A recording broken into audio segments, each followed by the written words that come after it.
قل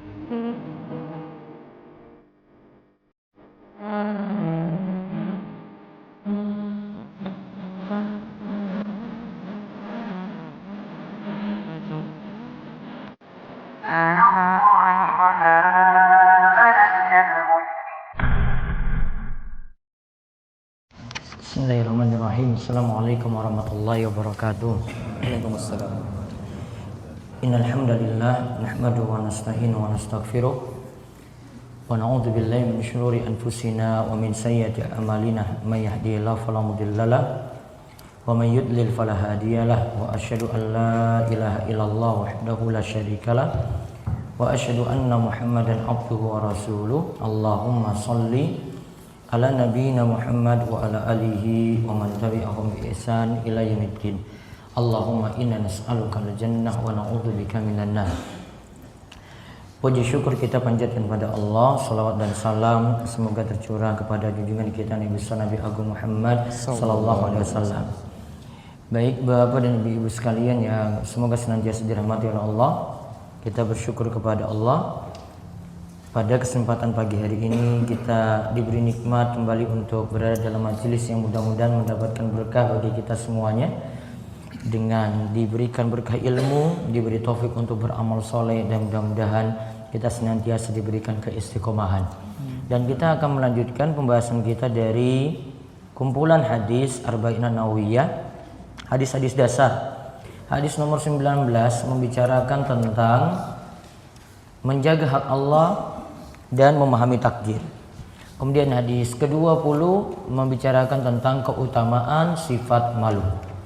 Baik, kita lihat al-hadisut tasi asyarah, hadis ke-19. Monggo dibaca. Menjaga hak Allah dan memahami takdir. Hadis ke-19. Dari Abdullah bin Abbas radhiyallahu anhuma, ia berkata, pada suatu hari aku pernah berada di belakang Nabi sallallahu alaihi wasallam. Lalu beliau bersabda, wahai anak muda, sesungguhnya aku akan mengajarkan beberapa kalimat kepadamu. Jagalah Allah, niscaya Allah akan menjagamu. Jagalah Allah, niscaya engkau akan mendapatinya di hadapanmu. Jika engkau mau meminta, mintalah kepada Allah. Jika engkau mau meminta pertolongan, mintalah kepada Allah.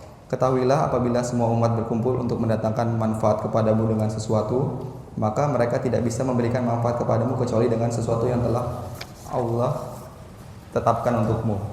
Dan seandainya mereka pun berkumpul untuk menimpakan bahaya kepadamu dengan sesuatu, maka mereka tidak dapat membahayakanmu kecuali dengan sesuatu yang telah Allah tetapkan bagimu. Pena-pena atau pencatat takdir telah diangkat dan lembaran-lembaran atau catatan takdir telah kering. Hadis riwayat Tirmizi. Dalam riwayat selain riwayat Tirmizi, jagalah Allah, niscaya engkau akan mendapatinya di hadapanmu. Kenalilah Allah di saat senang, niscaya Allah mengenalmu di saat susah. Ketahuilah bahwa apa saja yang luput darimu, maka tidak akan pernah menimpamu. Dan apa yang menimpamu maka tidak akan pernah luput darimu. Ketahuilah bahwa kemenangan bersama kesabaran, kelapangan itu bersama kesulitan, dan bersama kesulitan itu ada kemudahan. Baik, hadis ini hadis yang panjang dari Abdullah bin Abbas. An Abil Abbas Abdullah bin Abbas radhiyallahu taala anhuma qala. Dari Abul Abbas, nama kunyahnya Abul Abbas. Kemudian nama bapaknya Abbas, yaitu paman Nabi Shallallahu Alaihi Wasallam, dan namanya sendiri, nama aslinya adalah Abdullah. Abdullah bin Abbas radhiyallahu taala anhuma qala, berkata, kuntu khalfan Nabi Shallallahu Alaihi Wasallam yauman. Suatu hari aku pernah berada di belakang Nabi Shallallahu Alaihi Wasallam. Faqala li, maka Nabi SAW mengatakan kepadaku, ya gulam, wahai pemuda, inni u'allimuka kalimat, aku ingin nyampaikan kepadamu beberapa kalimat. Kalau kalimatnya inni u'allimuka kalimat, berarti yang nanti yang disampaikan ingin suatu perkara yang penting. Ihfazillah yahfazka, jagalah Allah, niscaya Allah akan menjagamu.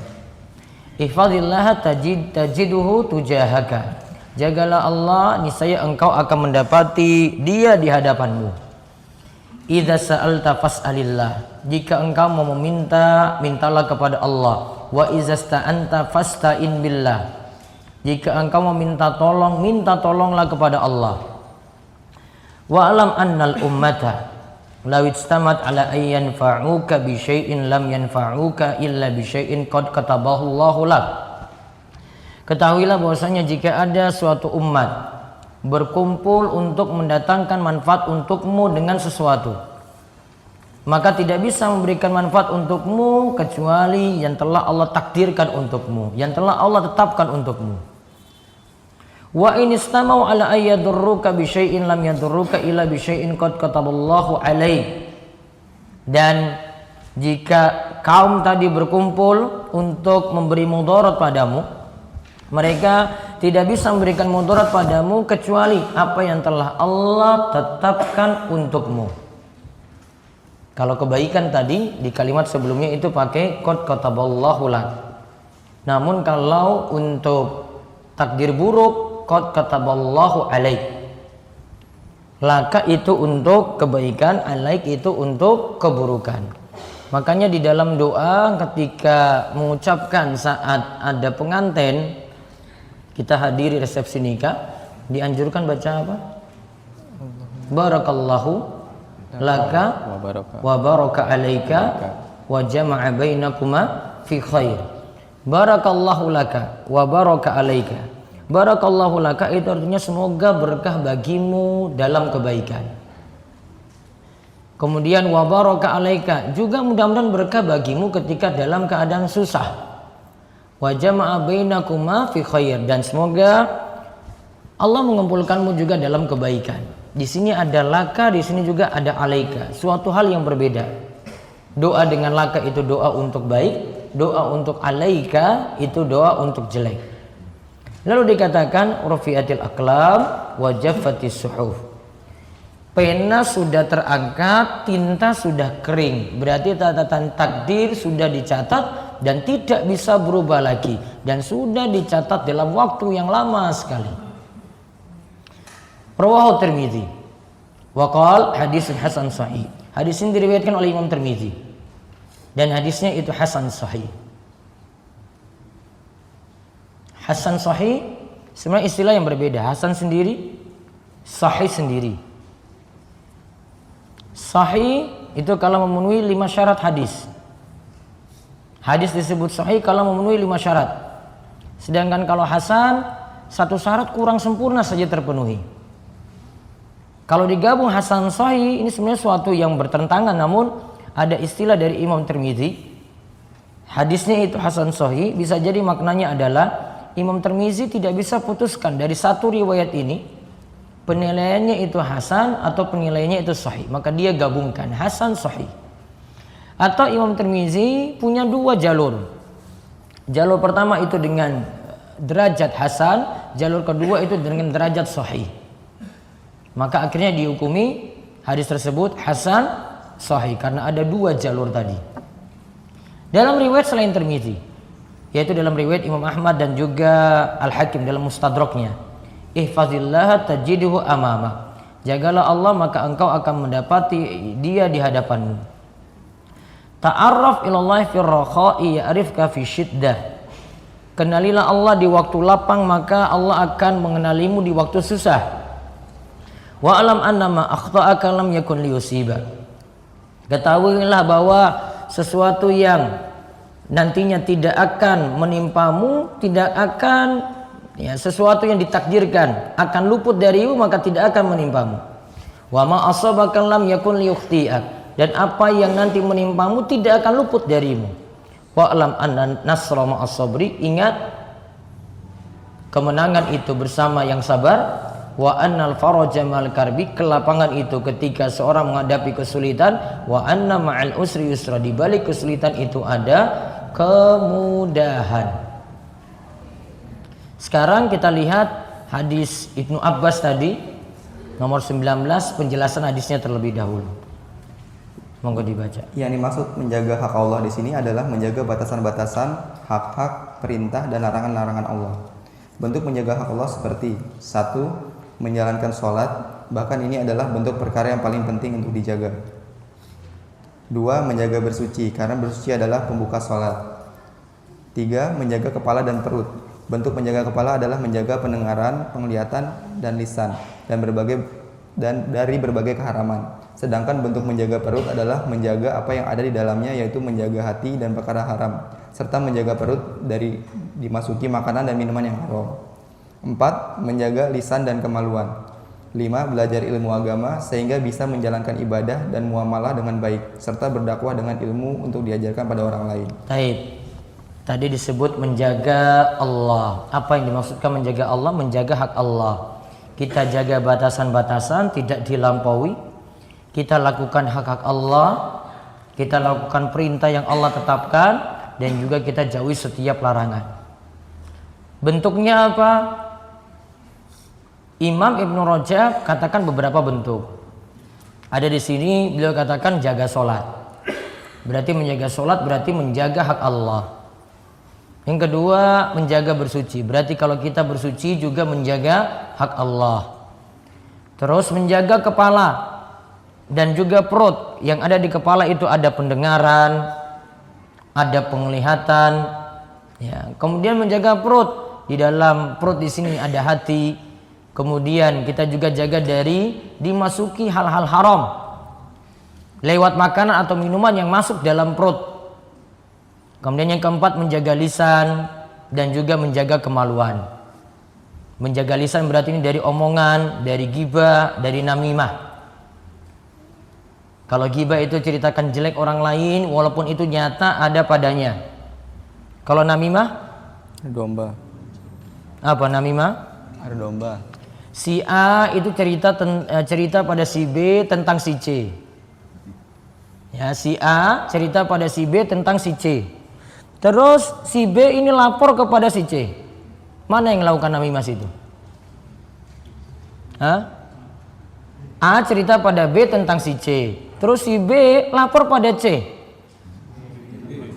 Hah? Mana yang mulut ember di sini? Mana? B. Iya kan? Konflik nggak? Konflik. Nah, si B tadi itu yang namanya lakukan namimah. Coba kalau dia tadi tidak cerita-cerita, coba nggak jadi konflik. Namun karena dia bawa berita tadi dari A, dia cerita kepada si B, B ini bawa kepada C. Kalau ini yang si A ini ngomong kepada kamu tuh kayak gini. Nah, si B ini namanya orang yang melakukan namimah. Dan dulu istrinya Abu Lahab, ya, istrinya Abu Lahab, dia disebut dalam ayat hammalatal hatab wa imra'atuhu hammalatal hatab fi jidiha hablum mim masad. Istrinya Abu Lahab namanya siapa? Hah? Abu Lahab namanya siapa kalau Abu Lahab sendiri? Abu Lahab itu baru nama kunyah. Ikhwannya boleh maju ke depan lagi. Tunggu. Oh, ada di sebelah utara sini masih kosong kok. Siapa nama asli Abu Lahab? Nama aslinya siapa? Abu Lahab bukan nama asli, itu nama kunyah. Apa nama aslinya? Lupa. Ini tidak tahu apa bingung? Lupa. Hah? Apa nama aslinya? Abdul Uzza. Uzza itu nama berhala. Maka Abu Lahab itu nama aslinya menyandarkan diri kepada berhala. Afara'aitumul Lata wal Uzza wa Manata salisatal ukhra. Ya, bagaimana pendapat kalian tentang Lata nama berhala, Uzza nama berhala, Manat nama berhala? Sedangkan nama Abu Lahab aslinya apa? Abdul Uzza. Padahal kalau orang Islam hanya boleh pakai kata Abdul untuk menghambakan diri pada Allah saja. Abdullah, Abdurrahman, dan seterusnya. Istrinya namanya siapa? Ummu Lahab. Hah? Ummu Lahab. Istrinya namanya Aura binti Jamil. Atau ada yang katakan Aura binti Harb. Masih juga punya hubungan keluarga dengan Nabi Shallallahu Alaihi Wasallam. Nah, Aura istrinya Abu Lahab tadi dikatakan wamro'atuhu hammalatal hatab, istrinya Abu Lahab. Kesimpulannya kalau disebut istri berarti pernikahan Abu Lahab dengan Ummu Lahab tadi. Abu Lahab dengan siapa tadi? Aura. Tadi sah atau tidak? Sah atau tidak? Sah. Abu Lahab dengan Aura tadi karena dipanggil wamro'atuhu, istrinya Abu Lahab. Sah. Berarti sah atau tidak? Sah. Sehingga kalau dua-duanya misalnya ada yang sama-sama non muslim, ketika nikah dulu dua-duanya non muslim, terus dua-duanya masuk Islam, bareng masuk Islam, maka tidak perlu ulangi akad nikah. Kenapa? Karena tadi ketika non muslim nikahnya sudah dianggap itu istrinya. Karena istrinya Abu Lahab disebut wamro'atuhu, istrinya langsung.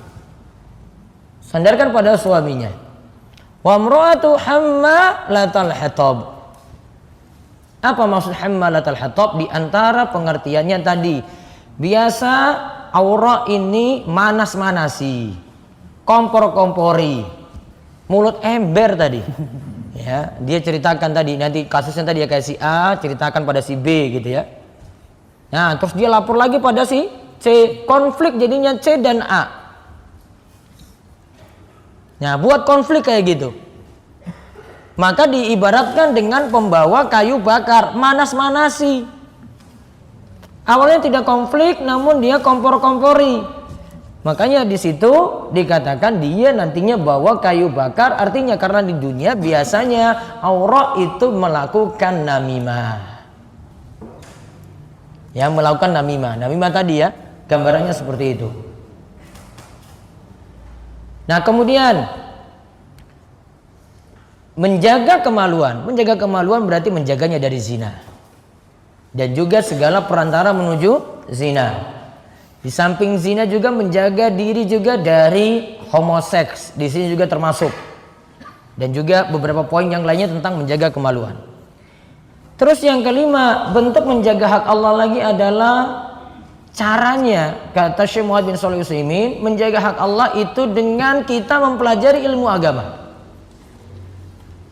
Belajar ibadah yang benar, belajar akidah yang benar, belajar muamalah yang benar. Itu butuh dipelajari. Bagi kita yang terus-menerus melakukan ibadah, sholat jadi rutinitas, maka mempelajari sholat itu lebih urgen. Bagi yang jadi pebisnis, ya, atau dia lakukan transaksi muamalah, maka dia juga harus mengetahui hukumnya. Baik hukum-hukum yang berlaku yang sejak ada dulu, ya, dan dia bisa terapkan untuk hukum-hukum yang ada berlaku kontemporer saat ini. Dan ingat hukum-hukum yang ada Rasulullah SAW ajarkan sejak dulu, ya, itu nanti tinggal penerapan saja untuk yang ada saat ini. Tinggal memahami kasus ini didekatkan dengan hukum apa. Contoh, kita punya simpanan. Kemudian simpanan ini dipakai oleh yang punya layanan. Kemudian ketika kita pakai, deposit kita tadi kita ambil. Ini kalau dalam istilah syariat ini disebut dengan qard, bukan disebut dengan wadiah. Kalau qard itu kita meminjamkan. Orang yang pakai tadi dia pakai nanti kembalikan utuh seperti semula. Kalau wadiah itu artinya menitip. Menitip itu apa? Gambarannya kalau bapak ibu misalnya masuk masjid nitip sendal di tempat penitipan. Pertanyaannya, sendal tadi boleh dipakai enggak? Oleh orang yang kita nitip tadi. Kalau kita nitip tas tadi boleh dibawa enggak? Tidak. Nah, itu namanya wadiah. Maka qard beda, wadiah juga berbeda, enggak bisa disamakan. Kalau dalam masalah qard aturannya kullu qardin jarra manfaatan fahuwa riba. Setiap utang piutang qard tadi peminjaman yang di situ ada manfaat, raih manfaat, maka dihukumi riba. Kalau wadiah tidak pakai kayak gitu. Kalau ada wadiah dia nuntut jasa, berarti jadi transaksinya wadiah plus ijarah. Ya, berarti ada yang diupahi ketika itu. Boleh. Namun kalau qard tidak boleh ambil keuntungan sama sekali. Maka kalau kita punya simpanan pada orang lain, tadi kita pinjamin, bukan kita nitip. Karena uang dipakai untuk muter tadi. Dia manfaatkan lagi, muter lagi. Maka ketika kita dapat kemanfaatan atau keuntungan, tidak boleh kita pakai. Itu kaidah dulu. Pahami kasus lawas, kasus lama, nanti Bapak Ibu bisa terapkan untuk kasus-kasus kontemporer saat ini. Tidak pahami kasus lama, maka sulit terapkan untuk kasus kontemporer saat ini. Akhirnya salah dalam menetapkan hukum. Paham ini? Tadi istilahnya apa? Qard dan wadi'ah. Ya, kalau wadi'ah itu istilah kita itu nitip. Boleh dipakai enggak? Enggak boleh. Jadi cuma nitip, sudah. Ini nanti saya ambil lagi. Nggak boleh kamu ngapa-ngapain tadi. Saya nitip sendal, berarti sendal ini nggak boleh kamu pakai. Nggak amanat berarti kalau kamu pakai di situ. Kalau qard dia pakai boleh, namun harus kembalikan utuh seperti yang dia pinjam semula. Dia misalnya pinjam ya 2 juta, yuk kembalikan utuh juga 2 juta rupiah. Paham? Baik. Sekarang GoPay itu masuk qard apa masuk wadiah? Hah? Masuk qard apa wadiah? Taib. Sudah bisa hukumi sendiri. Jadi cara berpikir kayak gitu. Cerdas berpikir. Ya.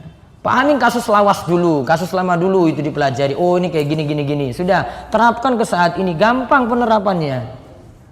Gak usah muter-muter. Ya. Mau dipahami lain nggak bisa itu. Pahami baik-baik dulu kasus itu, dijelaskan dulu kasusnya kayak gini. Bapak Ibu punya simpanan di bank, itu qard apa wadiah? Qard. Coba jawab. Qard apa wadiah? Walaupun nanti tabungannya dinamakan wadiah, sejatinya itu qard. Iya kan? Nggak usah putar-putar nama. Nama bisa aja, saya mau ubah-ubah pakai nama apapun bisa aja. Saya mau kasih nama ini riba halal gitu, terserah dia kan. Nah, jadi ubah kan. Kita akan pelajari hakikat. Ini khamr yang memabukkan, Gak bisa diubah-ubah nanti jadi minuman penyemangat, penyegar untuk menghangatkan tubuh. Gak usah diubah-ubah. Hakikatnya apa? Oh mabuk, ya sudah khamr. Gak usah diputar-putar namanya. Yang khamr ya tetap khamr tadi. Maka tadi pahami sesuatu itu hakikatnya kayak gimana? Coba jelaskan dulu Pak. Itu gimana itu prosesnya? Oh sudah, saya nggak perlu kamu kasih nama apa Pak. Itu pokoknya qard. Bukan wadiah. Berarti kalau tadi ada tambahan tiap bulan di situ, ya itu tambahan apa coba tadi dalam simpanan di bank tadi? Tambahan apa? Riba. Bagi hasil? Ya taruhlah istilahnya itu. Namun hakikatnya apa coba? Riba. Hakikatnya apa? Riba. Nah, tinggal simpulkan sendiri. Sudah pahami kasus kan? Pahami dengan kasus dulu, baru terapkan saat ini. Tahu masalah-masalah yang ada itu bagaimana. Gitu. Ya, jadi nggak ada iskal lagi, nggak usah ribut-ribut lagi di media sosial. Cemen itu cuma berani di sana. Nah, belajar di majelis ilmu itu, buka itu pemikiran itu. Jangan di media sosial kamu belajar. Cuma debat kusir sana sini saja. Sama-sama bodoh, ya debat. Sama-sama jahil murokab lagi. Apa jahil murokab? Bodoh kuadrat. Dia itu bodoh dan tidak sadar dirinya itu bodoh. Nggak paham-paham kalau dirinya itu bodoh. Ya. Di medsos kayak gitu kan, sok-sok pintar semuanya. Pernah hadiri majelis ilmu nggak? Oh nggak juga. Kok pintar banget komentarnya? Ya komentator dia di medsos. Pahami kasus. Maka kita belajar tadi. Oh ini ibadah saya perbaiki nih. Ketika kita pelajari ibadah ini, nah itu kita sudah jaga hak Allah. Oh ibadah kita jadi benar. Saya pelajari muamalah. Oh akhirnya muamalah saya jadi benar. Oh saya lagi jaga hak Allah juga. Itulah yang dimaksud tadi ifadillah, jagalah Allah. Sama juga seperti dia dakwakan ilmu tadi. Dia dapat ilmu kemudian sampaikan pada yang lain.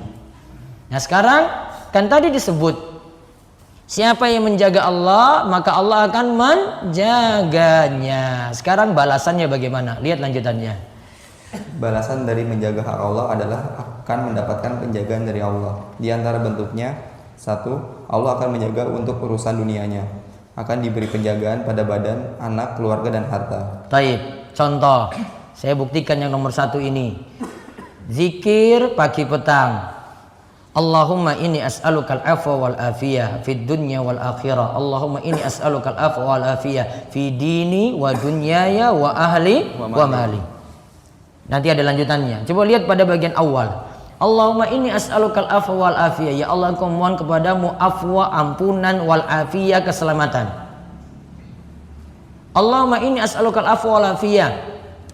Di kalimat kedua, fi dini, dalam agamaku, wa dunyaya, untuk urusan duniaku, fi dini wa dunyaya, terus wa ahli wa mali, jagalah juga keluargaku dan juga jagalah hartaku. Berarti siapa yang baca zikir ini, maka dunianya akan dijaga, akhiratnya akan dijaga oleh Allah, kemudian hartanya dijaga, keluarganya akan dijaga pula. Bentuk penjagaannya bagaimana? Nomor 1 ini nanti tolong dibuka surat Ar-Ra'du ayat 11. Ar-Ra'du ayat ke-11. Nanti kaitannya dengan zikir tadi.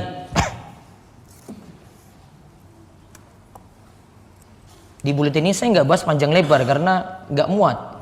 Karena pembahasan ini panjang sekali. Sudah Ar-Ra'd ayat 11? Lihat, lahu mu'aqibatum min baini yadayhi wa min khalfihi yahfazunahu min amrillah. Bagi manusia ada malaikat-malaikat yang selalu mengikutinya bergiliran. Di muka dan di belakangnya mereka menjaganya atas perintah Allah. Di antara pengertian Ar-Ra'd ayat 11, ada malaikat yang ditugaskan menjaga, mengawal orang beriman.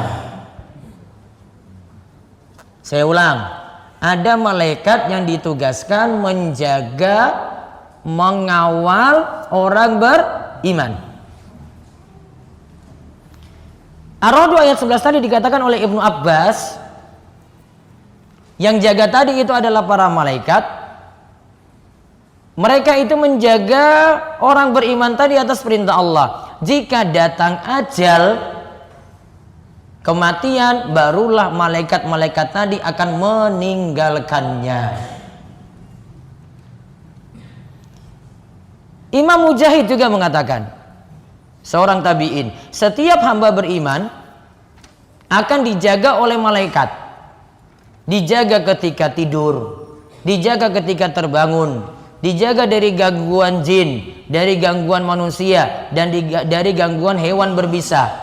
Tidaklah ada gangguan yang datang melainkan ia mengatakan ada sesuatu di belakangmu.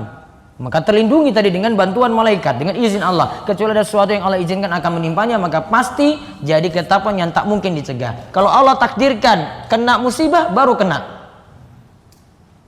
Karena Allah takdirkan. Namun kalau itu bisa dicegah oleh malaikat tadi dengan izin Allah, maka jadi tercegah orang tadi dari berbagai macam gangguan sampai kecelakaan. Itu dari surat apa tadi? Ar-Ra'd ayat 11. Nah, itu bentuk penjagaan pertama. Dunianya dijaga, hartanya dijaga, keluarganya dijaga, urusan akhiratnya dijaga. Karena ada malaikat yang ditugaskan untuk jaga orang-orang beriman. Ya, itu setiap orang kayak gitu ada. Bukan hanya satu malaikat saja, setiap orang punya. Terus lihat lagi tadi yang kedua. 2. Jika ia menjaga hak Allah pada waktu muda dan kuat, Allah akan menjaganya pada waktu tua dan lemah. Taib. Nanti dilihat di surat At-Tin. Ya, di surat At-Tin. Wat-tini waz-zaitun wa turi sinin wa hadzal baladil amin. Mulai dari ayat ini. Laqad khalaqanal insana fi ahsani taqwim. Sungguh kami telah menciptakan manusia dalam bentuk sempurna atau sebaik-baiknya. Laqad khalaqnal insana fi ahsani taqwim. Summa radadnahu asfala safilin. Kemudian kami akan mengembalikan dia di tempat yang serendah-rendahnya. Pengertiannya, dikembalikan ke tempat yang serendah-rendahnya. Tadi diciptakan sempurna, fisiknya kuat ketika usia muda. Kemudian dikembalikan ke masa tua, jadi lemah.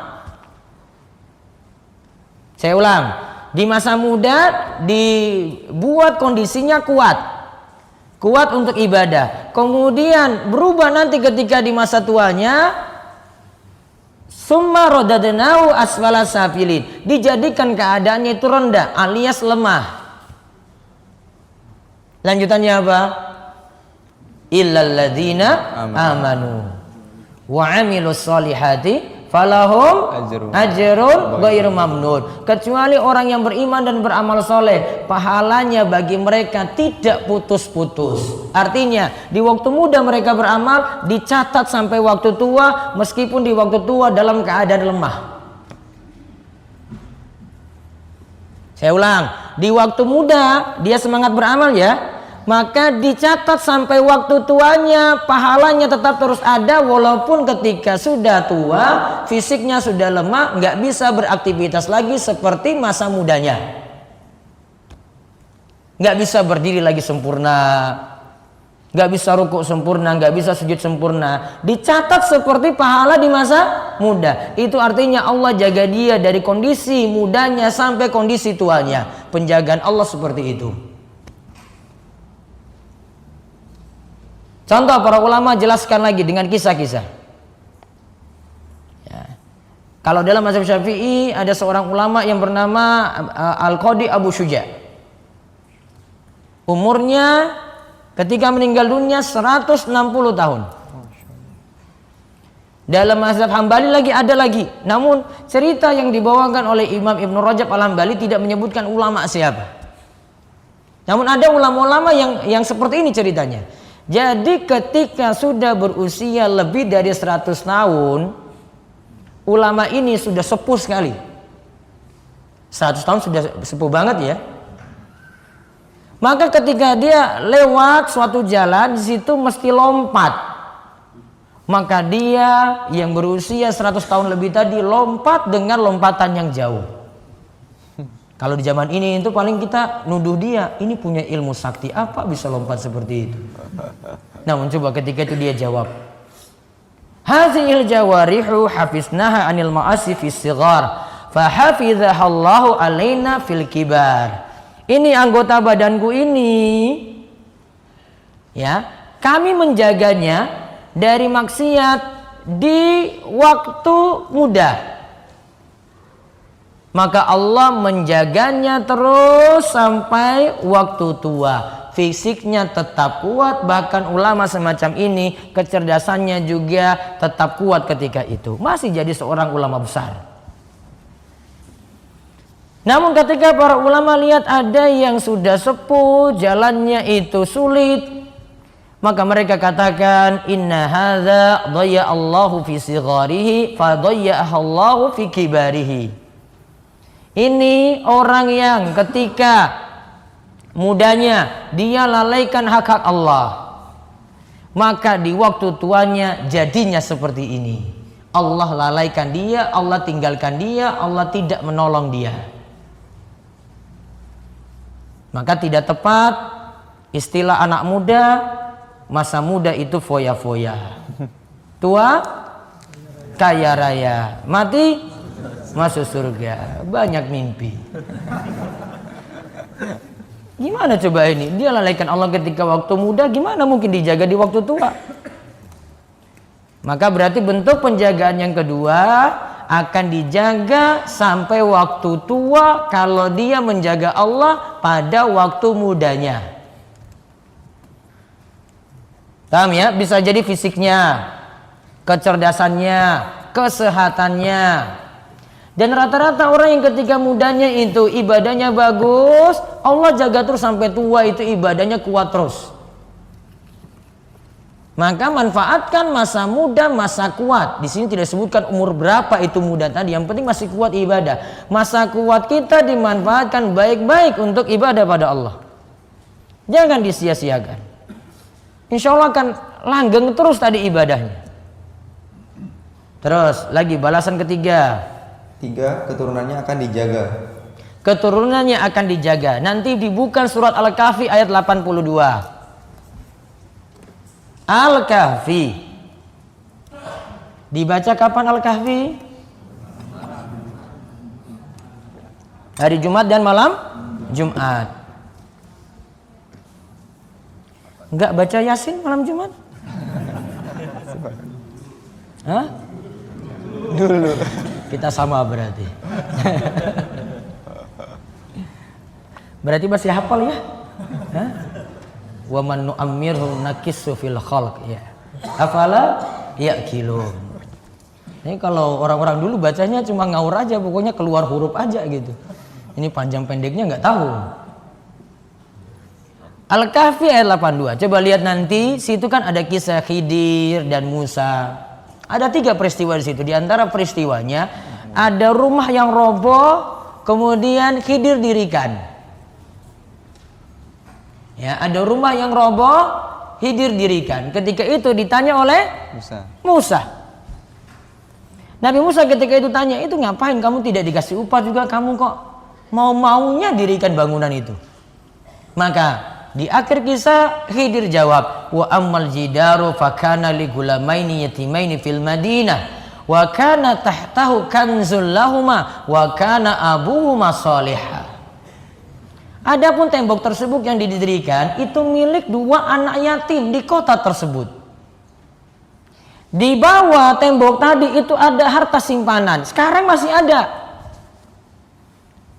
Namun ingat, kenapa ini saya lakukan? Wa kana abuhuma sholihah. Dulu kedua orang tuanya orang yang soleh. Maka Allah jaga harta anak-anaknya, Allah juga jaga anak-anaknya tadi.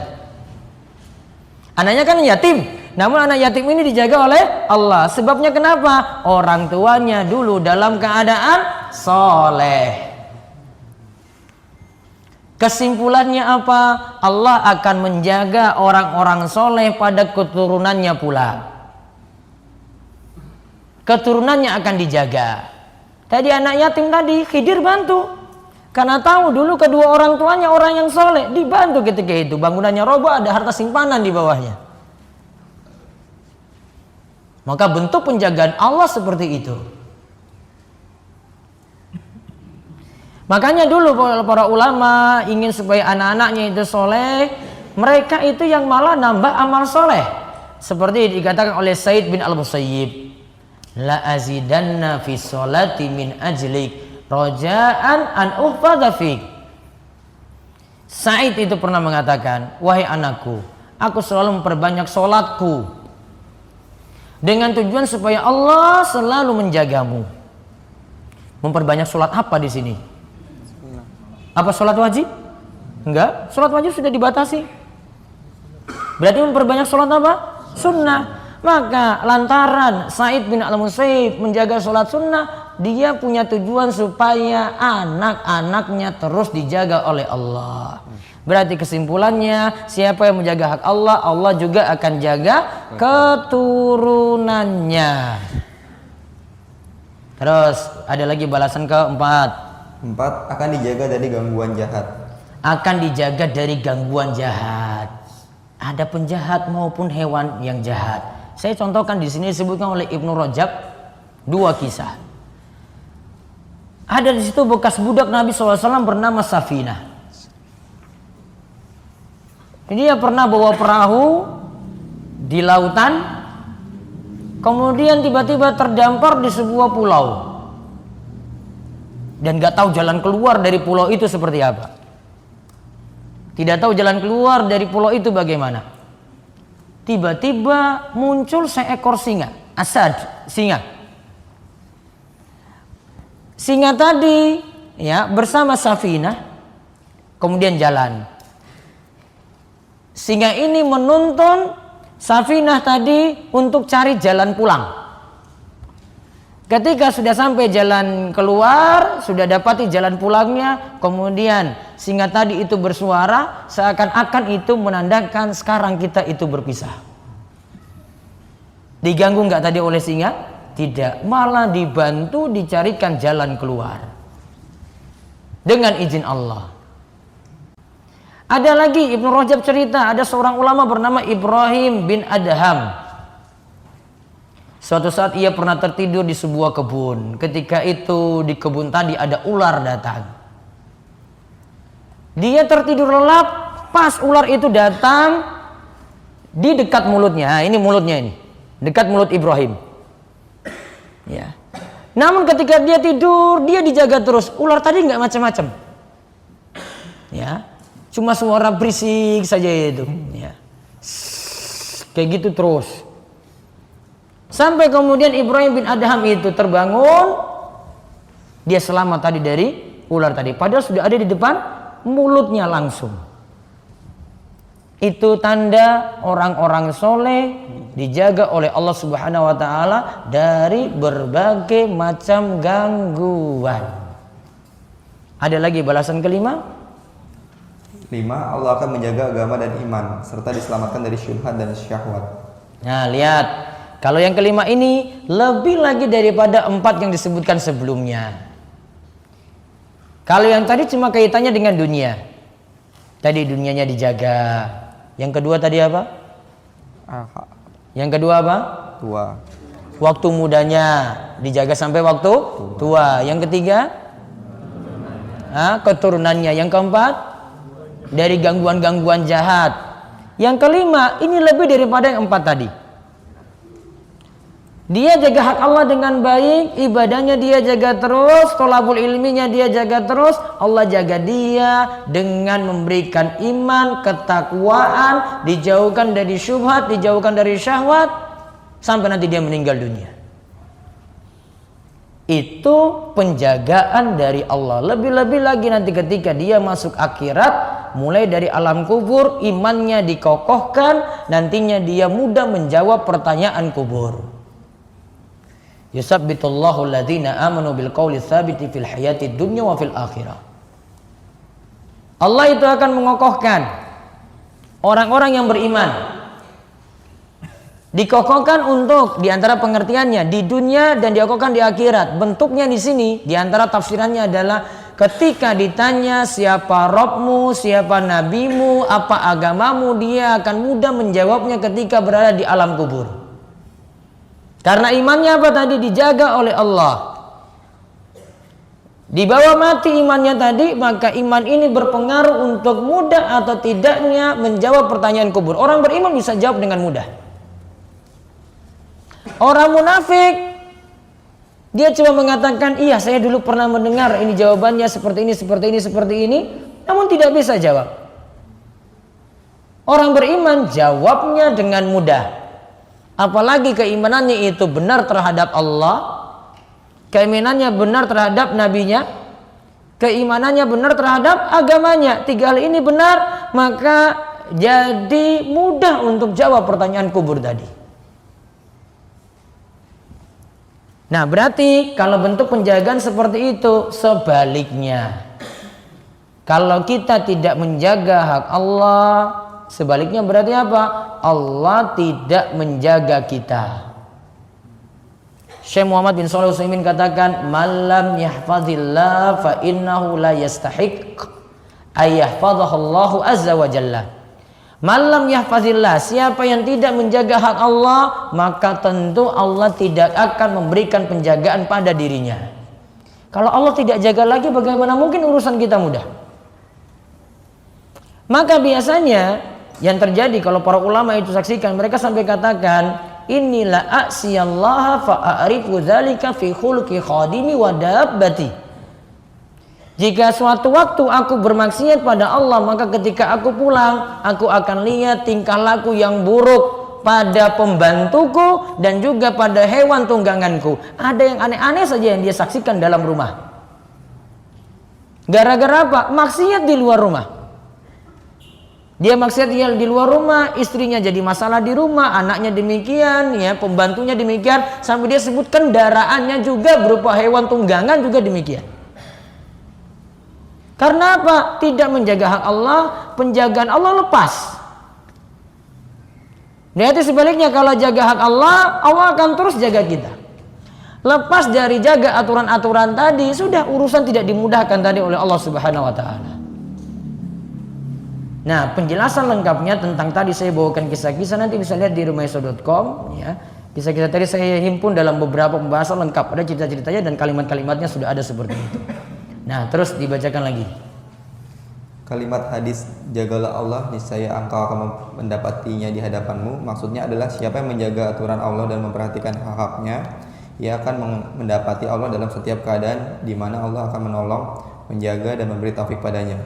Hal ini sebagaimana ayat, sesungguhnya Allah bersama orang-orang yang bertakwa dan orang-orang yang berbuat kebaikan. Quran surat An-Nahl ayat 128. Innallaha malladzina taqaw walladzina hum muhsinun. Sesungguhnya orang yang bertakwa itu Allah itu bersama orang-orang yang bertakwa dan orang-orang yang berbuat ihsan, orang-orang yang berbuat baik. Terus yang dimaksud di sini adalah ma'iyah khassah. Ma'iyah khassah yaitu kebersamaan yang khusus.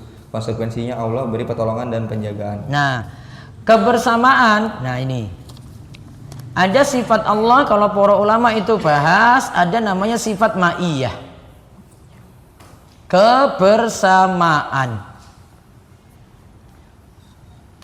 Ma'iyah itu ada dua macam, atau kebersamaan itu ada dua macam. Yang pertama kebersamaan umum. Yang kedua itu kebersamaan khusus. Yang pertama kebersamaan umum, yaitu mencakup setiap makhluk, mau beriman maupun kafir. Bentuknya apa? Yaitu Allah tahu gerak-gerik mereka dan Allah akan memberikan hukuman. Jika itu orang beriman, dia buat amal saleh, maka dibalas dengan kebaikan. Kalau itu orang-orang yang fajir, ahli maksiat, akan dibalas dengan kejelekan. Namun kebersamaan yang umum ini semuanya kena ilmu Allah. Berarti Allah tahu segalanya. Orang beriman Allah tahu, orang kafir juga Allah tahu. Berarti kebersamaan dengan ilmu tadi. Yang kedua, tadi yang disebut ma'iyah khassah, kebersamaan yang khusus.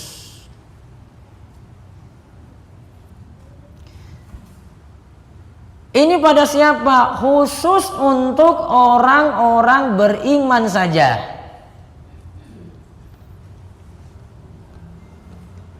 Khusus untuk orang-orang beriman saja. Bentuknya apa? Allah beri pertolongan dan penjagaan. Pertolongan yang khusus, penjagaan yang khusus. Bukan sekedar Allah itu tahu keberadaannya. Namun Allah berikan pertolongan, Allah berikan penjagaan.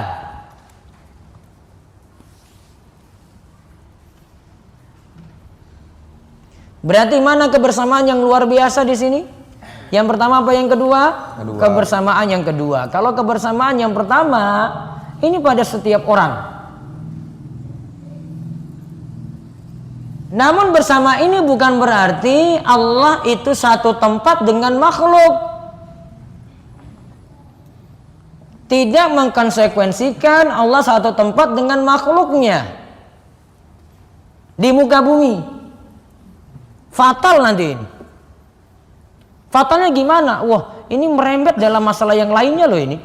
Kalau sampai meyakini Allah itu bersama dengan makhluknya di muka bumi ini, akidah yang lainnya jadi fatal lagi. Contoh misalnya kita beriman pada malaikat. Malaikat pemikul ars ada berapa? Ada 10.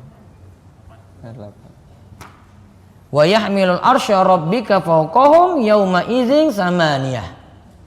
Dan yang memikul arsnya, yaitu ars dari Rabbnya pada hari ini, yaitu hari kiamat, ada samaniyah. Ada berapa? 8. Nah, kita bahas malaikat ini juga. Ini mau membandingkan dengan kebesaran Allah. Malaikat pemikul ars tadi, satunya itu Mau bayangkan besarnya itu, Nabi SAW sebutkan jarak antara cuping telinganya, ujung telinganya sampai pundak itu menempuh 700 tahun perjalanan. Ulang, tadi jarak dari apa? Kuping. Telinga sampai apa? Bahu. Pundak. Berapa jaraknya? Menempuh 700 tahun perjalanan. Berarti tergambar enggak malaikat besar bagaimana? Sudah, tayyib. Manusia besarnya kayak apa? Kalau tadi malaikat aja kayak gitu. Ars kan makhluk paling besar juga kan, yang dipikul oleh malaikat tadi yang 8 tadi. Berarti ars harus lebih besar daripada itu juga. Kalau Allah bagaimana? Harus lebih besar daripada itu juga. Kalau dikatakan Allah berada di muka bumi sama dengan makhluk, apa jadinya? Mungkin enggak? Fatal akidahnya. Ya kan? Fatal enggak? Fatal banget. Dia anggap malaikat kayak gimana kalau gitu? Itu baru bahas malaikatnya itu. Nah, kalau malaikat tadi besar seperti itu, manusia yang di muka bumi bagaimana? Malaikat lihat kayak gimana coba? Kayak apa besarnya berarti? Hah? Malaikat gampangannya lihat kita itu kayak apa? Semut. Lebih kecil lagi ya? Lebih kecil lagi. Mungkin titik gitu ya. Namun kan yang paling sombong siapa coba? Ya, yang paling sombong siapa? Manusia apa malaikat? Manusia. Ya, manusia. Ya, makanya kalau malaikat lihat manusia ini sudah kecil, sombong lagi. Ya. Dibandingkan dengan malaikat ars tadi kan coba lihat. Belum bandingkan dengan malaikat Jibril. Malaikat Jibril itu punya 600 sayap. Satu sayapnya itu sudah tutupi langit, satu sayap saja. Mau bandingkan dengan manusia lagi. Namun wujud malaikat asli kan belum pernah kita lihat. Itu digambarkan oleh Nabi SAW seperti tadi. Dalam hadis tadi disebutkan seperti itu. Nah, menunjukkan bahwa Allah itu maha besar sehingga kebersamaan tadi tidak mengkonsekuensikan Allah itu mesti berada di muka bumi ini. Tetap Allah maha tinggi di atas sana. Kebersamaannya itu tadi dengan ilmunya, kebersamaan Allah dengan Allah memberikan pertolongan. Maka tidak rancu lagi pada ayat-ayat. Kita bisa kompromikan semuanya. Akidah juga tidak rancu lagi karena tidak bertentangan dengan keyakinan pada malaikat tadi. Nah, selanjutnya di bawahnya lagi, adapun bagian hadis. Adapun bagian hadis, kenalilah Allah di saat senang, niscaya Allah mengenalmu di saat susah. Maka ada bentuk mengenal Allah terbagi dua. Yang pertama, mengenal Allah secara umum, yaitu membenarkan dan beriman sebagaimana yang dilakukan umumnya orang beriman. Dua, mengenal Allah secara khusus, yaitu segala kecondongan hati hanya kepada Allah. Berarti semuanya, kalau kecondongan hati pada Allah, semuanya dia pasrahkan pada Allah. Tawakalnya penuh. Itu mengenal Allah secara khusus. Kalau mengenal Allah secara umum, dia kenali Allah dengan beriman padanya, mengenal nama dan sifatnya seperti itu. Namun kalau yang khusus itu lebih lagi daripada itu. Terus, adapun balasannya dengan Allah mengenal kita ada dua macam. Yang pertama, Allah mengenal secara umum dengan mengilmui dan mengetahui kita secara lahir dan batin. Dua, Allah mengenal secara khusus dengan mencintai, mengabulkan doa, menyelamatkan kita kala mengalami kesulitan. Baik. Kalau yang mengenal Allah, maka Allah akan balas, Allah akan mengenal kita. Maksudnya apa? Allah mengilmui, mengetahui apa yang kita perbuat. Ada juga Allah mengenal secara khusus, yaitu apa? Allah mencintai, mengabulkan doa, menyelamatkan kita ketika dapat musibah, kesulitan-kesulitan juga dikeluarkan dengan segera. Terus yang berikutnya lagi, adapun bagian hadis. Jika engkau mau meminta, mintalah kepada Allah. Jika engkau mau meminta pertolongan, mintalah kepada Allah. Ini sama maknanya dengan ayat Iyyaka na'budu wa iyyaka nasta'in. Hanya Engkaulah yang kami sembah dan hanya kepada Engkaulah kami meminta pertolongan. Nah, ke bagian ayat iza sa'alta fas'alillah wa iza sta'anta fasta'in billah, ini sama dengan ayat iyyaka na'budu wa iyyaka nasta'in. Kepadamulah kami itu beribadah, kepadamulah kami meminta pertolongan. Terus kalimat di bawahnya lagi. Kalimat ini, pena-pena atau pencatat takdir telah diangkat dari lembaran-lembaran catatan takdir telah kering, menunjukkan bahwa takdir sudah dicatat seluruhnya. Menunjukkan takdir sudah dicatat 50.000 tahun sebelum penciptaan langit dan bumi. Semua kejadian sudah dicatat. Pena sudah diangkat dan tinta sudah kering, berarti sudah lama. Kalau sudah kering berarti sudah tidak bisa dihapus lagi dan tidak bisa diubah lagi. Terus Ibnu Rajab Al-Hambali lagi. Ibnu Rajab Al-Hambali rahimahullah menerangkan ada dua tingkatan seorang mukmin dalam menghadapi musibah. Yang pertama, ridho pada takdir.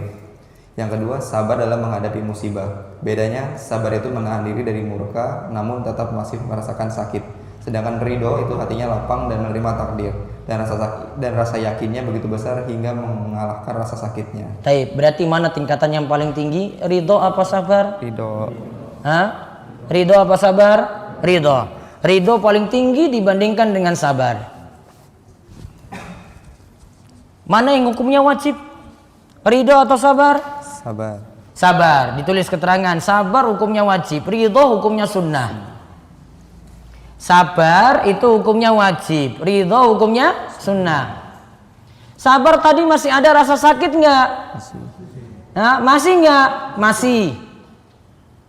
Kalau ridho karena yakinnya besar, rasa sakit ada namun berkurang itu rasa sakitnya. Karena dia sudah yakin besar pada Allah Subhanahu wa taala ketika datangkan musibah. Dia tahu ini yang terbaik untuk dia. Seperti biasa saja dia terima. Kalau sabar masih ada sakit namun dia tahan. Tidak protes pada takdir, tidak menggerutu pada lisan, anggota badannya tidak banyak gerak, lakukan perbuatan yang menunjukkan tidak sabar. Berarti tingkatannya lebih tinggi ridho dibandingkan sabar. Namun sabar dihukumi wajib, berarti kalau tidak sabar dihukumi dosa, sedangkan ridho dihukumi sunnah. Bedanya tadi, kalau sabar masih ada rasa sakit. Ya. Ada yang nyakiti kita, kita tahan terus, itu sudah sabar. Walaupun sakit enggak? Sakit. Ya.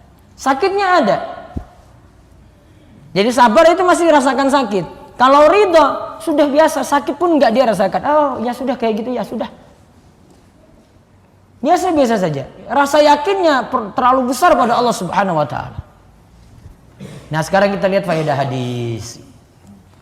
Pertama, siapa yang menjaga batasan Allah, maka Allah akan menjaga dunia dan agamanya. Nah, ingat ini kesimpulannya, yang menjaga batasan Allah, Allah akan jaga dunia dan agamanya. Kedua, siapa saja yang tidak memperhatikan batasan dan aturan Allah, maka ia tidak mendapatkan penjagaan dari Allah. Sebagaimana dalam ayat disebutkan, mereka telah lupa kepada Allah, maka Allah melupakan mereka.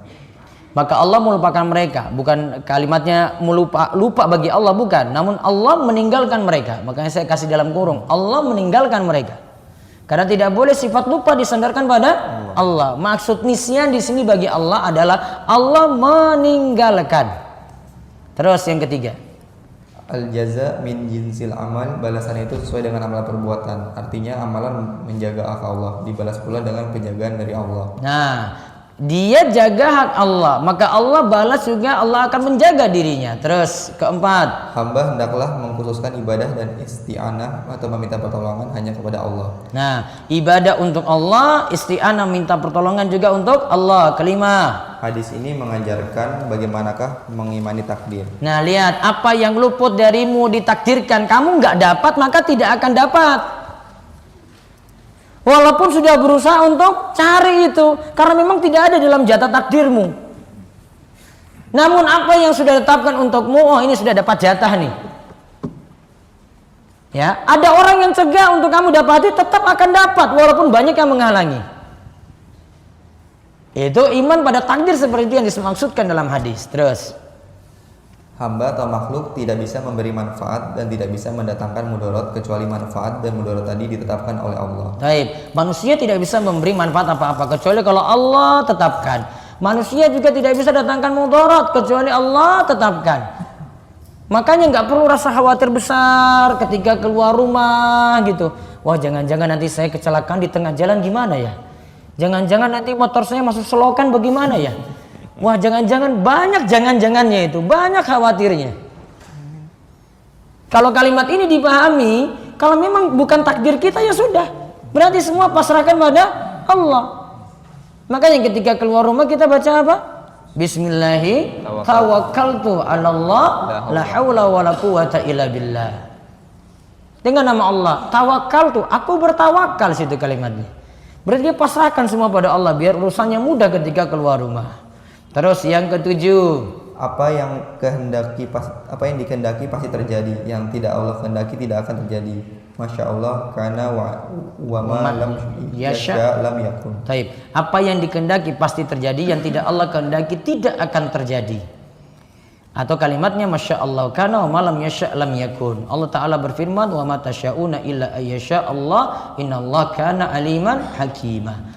Dan kamu tidak mampu menempuh jalan itu kecuali bila dikehendaki Allah. Sesungguhnya Allah Maha mengetahui lagi Maha bijaksana. Yang kedelapan, akibat dari sabar adalah datang kemenangan.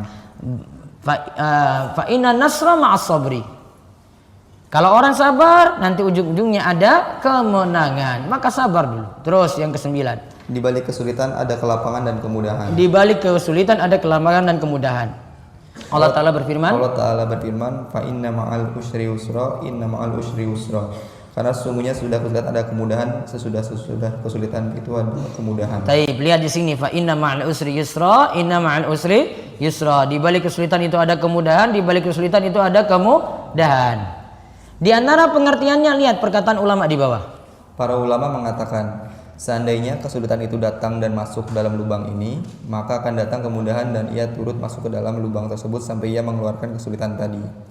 Nah, lihat, kesulitan masuk duluan. Ini diibaratkan seperti masuk dalam lubang dop. Lubang dop itu biasanya berkelok-kelok. Seandainya ini kesulitan masuk nih, terus jalannya ini sulit untuk dikejar, maka kemudian akan tetap ikut terus sampai mengeluarkan kesulitan ini keluar. Berarti maksudnya ada kesulitan, di balik itu ada kemudahan, selalu ngikuti terus. Ketika sampai pada puncak kesulitan, maka kemudahan nanti akan datang untuk mendorong kesulitan itu keluar. Jadi kesulitan tadi barengan nanti dengan kemudahan yang nanti mengikutinya. Itu diantara pengertian ayat fa inna ma'al usri yusra, inna ma'al usri yusra. Terus ke-10, hadis ini menunjukkan bagaimana tawadu atau rendah hati Rasulullah SAW karena mau bergaul dengan anak muda. Juga hadis ini menunjukkan sikap baik beliau pada Ibnu Abbas yang masih muda. Baik, sikap beliau baik pada Ibnu Abbas dan juga baik kepada anak-anak muda, dan beliau posisinya seperti posisi orang biasa karena ketika itu dengan Ibnu Abbas menyampaikan nasihat dengan biasa saja. Tanda beliau rendah hati atau tawadhu. Terus ke-11, yang disampaikan adalah sesuatu yang penting, karenanya di awal hadis disebutkan kepada Ibnu Abbas, sesungguhnya aku akan mengajarkan beberapa kalimat kepadamu.